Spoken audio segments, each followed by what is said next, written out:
Nagbabalik po ang Political Watch at kasama pa rin natin ating mga panauhin ngayong gabi na sila Tita Malu Tikya and of course si Professor Ronald Holmes.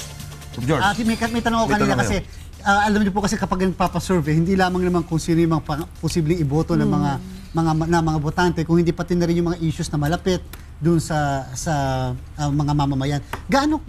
Yung porsyento na binibigyan ng tugon yon? O yung ba'y talagang isinasama lang para naman kahit paano, pag nagbayad ka sa mga survey firms, yung malubos-lubos mo na. Hindi lang para dun sa tanong na yon. Yung mga issues, napakahalaga nun. Kasi yun ang bumubuo ng iyong communication plan, yun ang bumubuo ng iyong plataforma, yun ang bumubuo na kung kunyari number one issue trabaho, sasagutin mo yun. Ano ba yun sa plano mo ang magtutupad ng problemang yun? Pero ang Filipino voters ba, yung sa iyong pag-aaral, ay bumoboto base sa issues? Sa local, medyo nararamdaman mo yun. Sa national, kasi parang generic from election to election, kilala mo na eh. Ang nagkaiba lang yung naging issue yung corruption. Usually, economy, education. Tapos noong 2010 nga, all of a sudden, naging corruption ng issue dahil nga dun sa experience natin dun sa Arroyo administration. So yung mga ganon, kaya na distinguish si Presidente Aquino dun sa contrasting campaign niya na basta ako, anti-corruption ako. So doon yun yung bentahe niya. So hindi masyadong tiningnan yung plataforma, basta single issue lang, anti-corruption ako.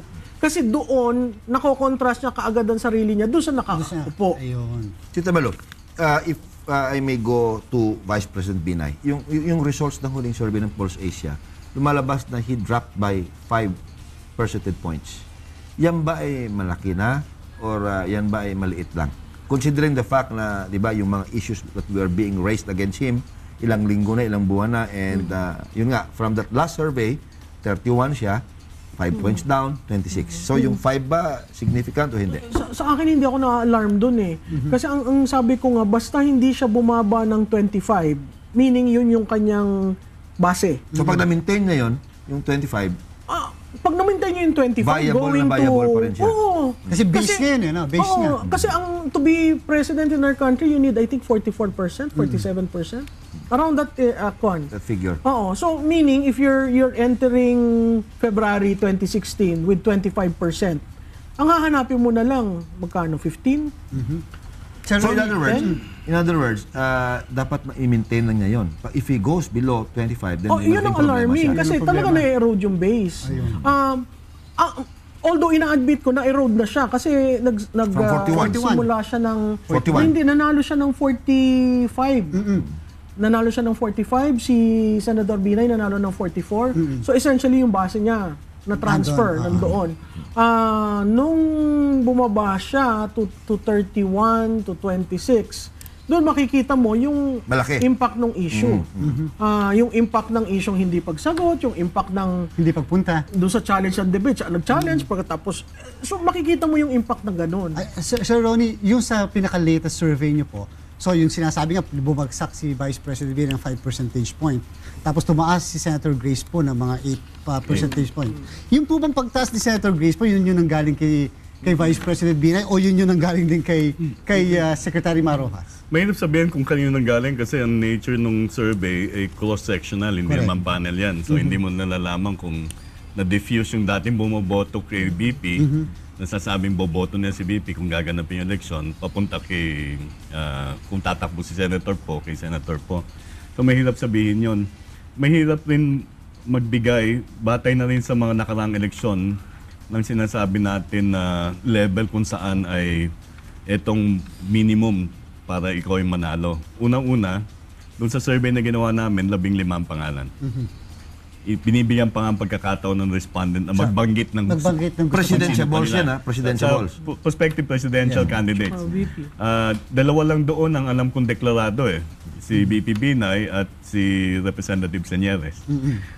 Si Roy. Kasi bago kami nagawa ng survey, sinabi na ni Representative Señeres na siya ay tatakbo bilang Pangulo. Yung iba doon, nagpapaiwatig na mga potential silang tatakbo, interesado sila, pero hindi nagsasabi na tatakbo. yung sinasabi kong mahirap magbigay ng base. Kasi sa mga nakaraang halalan, noong 1992 nanalo si Pangulong Ramos ng 23%. Ang sumunod sa kanya si Senator ang Miriam. candidate no, si Miriam Defensor Santiago, mga 19%. Noong 2010 nanalo si Presidente Aquino about almost 40% of the total votes cast. So noong 1998 si Pangulong Erap nanalo naman almost 40% rin.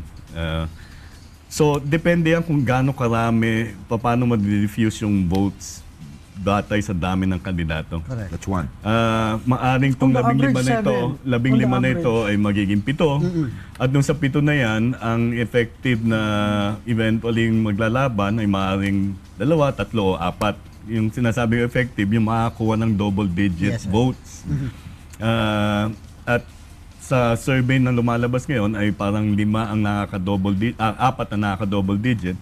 At meron doon na maaring sa susunod namin survey, tatanggalin na namin kasi maaring magbanggit sila Wala na talagang hindi na kami talaga. tatakbo. Quick question, Sir Ron. Quick question lang po.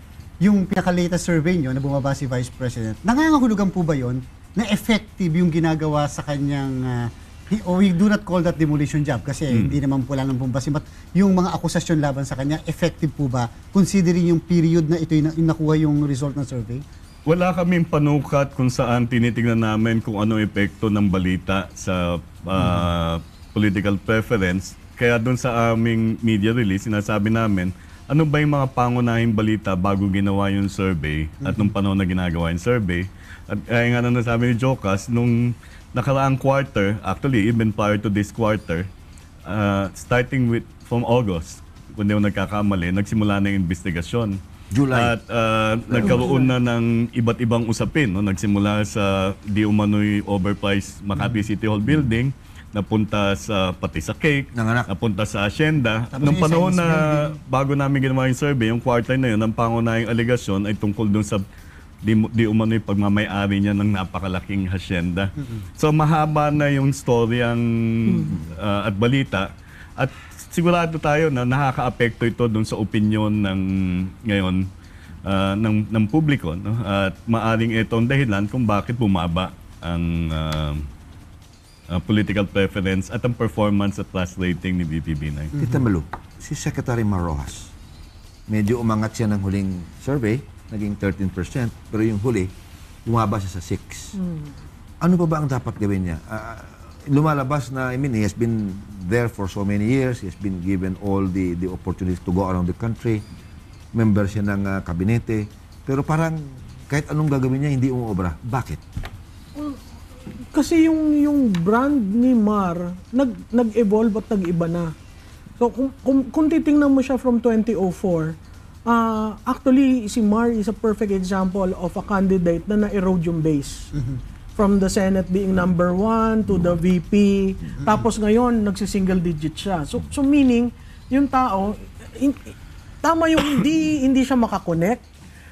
Pero ang kailangan i-discover nila, ano ba yung kailangan niyang sabihin, hindi gawin eh. Sa communication part, bale yung problema. Sino ba si Mar? Ano ba si Mar para sa akin kung ako yung botante? Pag sinabi mo kasing Mr. Palengke, noon pa yun. Pag sinabi mo Mr. Pajak, 2010 they will just ridicule him. Di ba? Kaya nga nung nahulog doon sa pagmumotorsiklo, ang sagot na ridicule. Imagine mo yun, Jocas, pumunta Instead na siya maawa, doon, nagpunta siya sa Ruby, hindi mo maabot. Pero hindi yun ang nakita. Ang nakita kasi, ayan na naman siya. Gusto na naman niyang pakita na. Trying hard na naman. Oo. So sa tingin ko yung mensahe na gano'n na nakikita naman sa survey to survey, kailangan nilang palitan yung communication na. Baguhin ang Oo, I mean, you have just to be real. Sino ba ako? Ano ba ang background ko?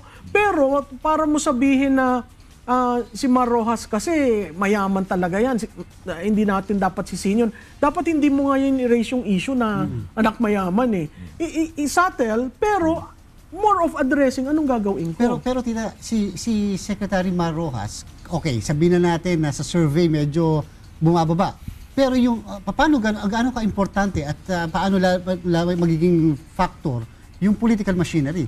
Yung kayang pagbaba niya sa survey na single digit na lang, ay mahihila naman ng political machinery ngayon, especially the fact na intact pa rin naman ang Liberal Party. Ako malaking bagay yung political machinery at saka yung resources. Malaking bagay yan, lalo na sa presidential election. Pero kanina nga nag-uusap kami ni Ronnie, hindi ako naniniwala sa endorsement. Ibang narrative yung kay presidente, ibang narrative yung kay Mar. So para yung linalabas kasi nila continuity. Pero ano yung i-continue mo? Kasi pwede magkaroon ng disconnect kay Mar yung issue na continuity. I mean kung good governance okay lang, 'di ba? Pero dadalhin ka sa isang area na ano bang ginawa mo sa DOTC, ano bang ginawa mo sa DILG. So kailangan yung pag-aralan ng maigi at maiksi na yung panahon para medyo patumpik-tumpik. kasi kung October ang filing, tumigil ngayon, babalik siguro mga March. By the time, you have to have a narrative very convincing to the people. And really, yun yung value proposition ni Secretary Rojas. Yun. Kung ratings man ang pag-uusapan, how much should he get? Minimum para ika nga and then dagdag mo yung political machinery and endorsement and resources. He must rate mga how much? 20? Siguro or 15? basta mag-double digit siya. Double digit siya. Pero for as long as hindi siya double digit, then there's no way. Hindi siya manadala ng resources at ng machinery. Napakahirap eh. Mahirap. Kasi ang dadating niyan, sasabihin ng iba, kaya nanalo yan dahil dinaya. Ngayon. Na Pinilit. napakasakit sa isang kandidato, na lalo ng tumatakbong presidente. Basahin lang po natin na napakadami ng comments mula po kay Paeng Sorillas. Itigil na dapat ang paglabas ng survey kapag nakapag-file na ng COC or bago mag-umpisa ang kampanyahan. Bigyan ng parusa ang maglilik ng resulta. Tama po ba yan, Professor? Mahirap Mahirap siguro ano from po? the standpoint of the right to information, mahirap na sumang-ayon ako dyan. Kasi kahit na kunyari sa kampanya, iba't ibang balita, gaya na sinabi ni Malu, bago nung naging popular ang paggamit ng survey sa mga kandidato, madalas makikita mo sa dyaryo na sinasabi ng kandidato may picture, nanggaling sa isang lugar, ay napakawan ng reception. At ito yung iba't ibang impormasyon. Pag pinigil mo ang isang uri ng impormasyon, ay kinikitil mo yung karapatan ng mamamayan sa impormasyon. Kaya sa amin, mahalaga na hindi yan pigilan. Basta ipinapaliwanag mo kung paano mo kinuha yung impormasyon, hindi mo naman pinipilit ang mamamayan na maniwala sa impormasyon kahit saan pa naman ito galing. Pero siguro masama sa ating bansa kung bigla natin sabihin na itigil na natin ang anumang uri ng impormasyon, partikular na sa paglalabas ng survey. Sa aming 15 taon sa pagsasurvey, madalas kaming naglalabas ng survey bago sa eleksyon at maging hindi tungkol sa eleksyon. At ito'y pangkaraniwan namin ginagawa at ilang kaso na hinarap sa Supreme Court. At ito'y aming pinaglaban at nagpapatuloy yung ibang kaso na hindi dapat ito pigilan. Mahirap yan, no? Sinesensyon mo na yan eh. We always say that, actually yan, ang advocacy ng karamihan ay yung freedom of information. Pag pinigil mo paglabas ng survey, makikita mo lang sa dyaryo o sa Facebook, itong meron siyang 5 milyong boto. Pero Facebook yun, no? Hindi mo alam kung sino yung... Pero Sir Ronnie, di ba, para pagkatiwalaan din ng publiko naman. Siyempre, sobrang dami kasi ng survey groups, may mga nagtatayo pang bago. Pero para pagkatiwalaan, sapat lang ba na merong background, na may mga professors siya, kilalang professors siya ng research, statistics, at saka yung sa mga kilalang eskwelahan. Sapat lang po ba yun? Or katulad po halimbawa ng Pulse Asia, so yung nakaraang mga halalan, ano po yung batting average when it comes to you are not actually predicting, but yung result is actually reflective of what was the actual result. Sa single winner competition, pag sabi natin single winner, that means really for the vice president presidency, yun kung ano yung lumabas, no? Maaaring nagkakaiba doon sa proportion ng votes. Sa multiple winner competition sa senatorial, tugma pero nagkakaiba ang rank. Kasi nga may margin of error rin eh. So, sa exit poll, talagang natutugma. Kasi nagawa na kami ng dalawang exit poll. For several elections. 2007 and 2010. Actually, to be fair, may ibang, madidetect mo rin yung daya eh. Kasi meron kang base survey, tatapat mo yung kanila, makikita mo, ba't nagkaganon yung, tapos itapat mo pa yung exit, makikita mo kung saan nagkaroon ng operation. Ayun. Yan, yung exit poll ay malaga. Sa ibang bansa ginagawa yan para nga mapaniguro na yung resulta ng halalan. Actually, ayun ang damdamin ng mamamayan. No? Siguro, ngayon medyo mahirap-hirap na magawa ng exit poll kasi mabilis yung automation. Pero iniisip namin, gagawin namin sa susunod na halalan kasi nga mahalaga meron kang pantabla o pang-validate ng eventual result. Netong nakaraang halalan, nagtaka ako, wala ako sa bansa nun, na nag-proclaim na naman kandidato na partial pa lang yung result. Partial pa lang. We did not do an That exit is poll very last unique. time, but an exit poll is important because it's the most accurate. It can really be it is the only one that is predictive of the result. Ay, at the same time, Sir Ronnie, paraan din niya para ma-counter-check natin, Tita Malu, kung merong ino-operate. Kung merong operation na yung will of the electorate ay nawawalang hiya na. Kasi dito sa automated, parang yung transmission yung nade-delay eh. So, to a certain degree, nagkakaroon ng conditioning. Imagine mo kung ang na-delay na transmission galing sa malalaking probinsya. Ayan, meron pa po tayong texter, Tito Jo. From Sherwin Bautista of Manila, sabi ni Mr. Holmes, pulso ng bayan ang inaalam nila. Sabi ni Ma'am Malu, ugali ng Pinoy ang iboto ang mas posibleng manalo. Therefore, may impluensya ang survey. Ayun. Can you comment? Actually, we've done our own research on yung sinasabing bandwagon and underdog. We have not released the results, but it doesn't show that there's a bandwagon and underdog. It should be done by the independent research group. Kasi pag kami gumawa niyan, self-serving. But in other countries, there have been empirical studies that show that there's a negligible effect of survey. Kasi nga, ang sinusukat mo dito ay yung pagbabago ng disposisyon ng mamamayan eh. Sa Pilipinas, pwede natin sabihin, dalawang uri ng botante sa lahat ng bansa. Merong intentional, yung alam nila kung sino boboto nila at anong dahilan. Merong dispositional, na nag-shift sila batay sa impormasyon na kukuha nila. Siguro sa atin, lalo na sa pambansang eleksyon, ang pangunahing pamamaraan ng pangangampanya ay sa pamamagitan ng advertisement at media report. Ang association ng mga botante sa kandidato ay batay dun sa balita at naririnig at napapanood nila. So yung intentional voter sa atin maaaring maliit eh. Kaya may swing ang voting But how do we patterns. counter-check survey firms like you? Kami mga ordinary mamamayan. Ang aming data is open for scrutiny. Of course, ang sinasabi dyan eh, paano kami makaka-access niyan? That's why we always say, kung gusto yung technical details, then we will provide yung paano pinili ang randomly mga municipality, anong type ng question, ano yung data. Hindi nyo ba inaano yan? Nilalabas sa Nasa report. Nasa Internet, report yan. social media? Nasa report. So, accessible? Nasa website ng Pulse website? Station. Okay. Ang problema kasi mas gustong pasahin nyo nasa dyaryo o nasa television kasi mas na... Kasi yun na-interpret na at magre-react ka na Kaya lang. nag-interpret compared doon sa yung media. Yun nga ang problema. Kaya nga, yung one time, sabi ko, ang challenge ko sa mga media, siguro dapat may isa silang resident pollster na nakakaintindi at nakokorrect na huwag mo namang sabihin na nag-surge tapos hindi naman double Kita meron digit akong quick question sa'yo. Dahil hindi ko ito palalagpasin na hindi ko tatanong. Of course, anong other factors na pwede i-consider ni Senator Grace po para magsabi na siyang tatakbo ako? Yung sa survey niya ngayon, 18% eh. Sa palagay mo, ano yung porsyento pa na pag umabot siya doon, masasabi na niyang tatakbo siya bilang Pangulo? Actually, maganda yung performance niya sa survey, ha? Hindi pa siya nagde-declare. Pero ayokong pangunahan. Kasi pag sinabi mong at this point, tatakbo siya, sa tingin ko si Senator po, maraming konsiderasyon na tinitingnan. Unang-una siguro yung experience ng kanyang magulang.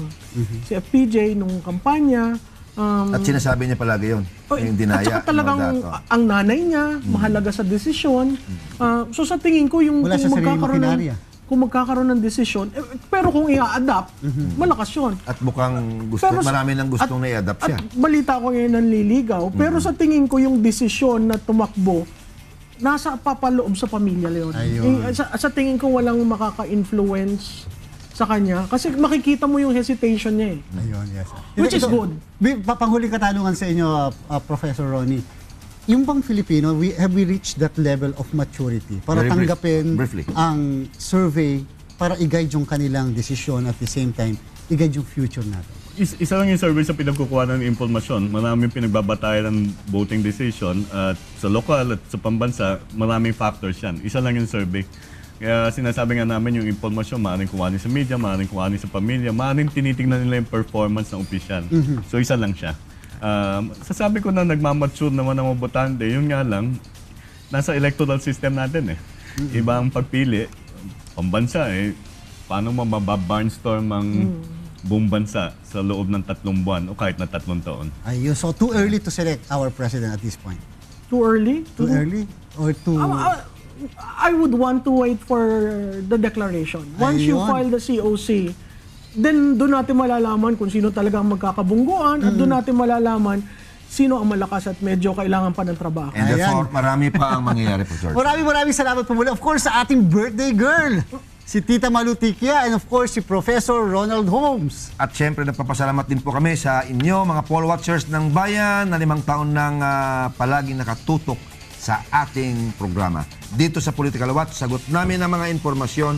Nasa inyo ang desisyon at ang pagbuo ng opinyon. Hanggang sa susunod na Webes ay muli niyo po kaming samahan sa paglilinaw ng mga usaping may kinalaman sa ating pang-araw-araw na pamumuhay. Ating pong tatandaan na sa isang malusog na bayan. Sumusunod sa batas ang mamamayan. Salamat sa Diyos. Sir Ron.